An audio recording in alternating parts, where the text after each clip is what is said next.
Hey guys, how's it going? My name is Adam. Today I'm going to show you how to fix leaked snaps or Snapchat snaps. So first of all, if you want to fix that problem, what you're going to do,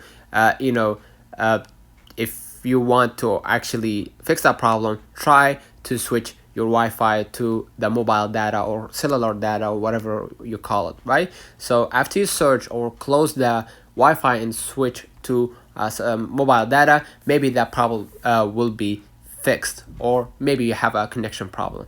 Second way, if that problem didn't work out for you, what you're gonna do, you're gonna just go back to your screen and go ahead to your settings. And what I'm gonna do, I'm gonna just go ahead to the general and then follow along the steps. You're gonna go ahead to the iPhone storage, and you're gonna see right here there is 82.5 gigabyte. I'm gonna scroll a little bit down and find the Snapchat, and basically let's say this is Snapchat, and what I'm gonna do, I'm gonna just delete the app, not uploading the app, delete the app, because they will be forced to update, forced to update the Snapchat to the latest version, and that should fix the problems within the Snapchat app, probably because there's some crashes within the app. Let's know in the comments if this video helped you. Don't forget to like and subscribe. Thank you for watching.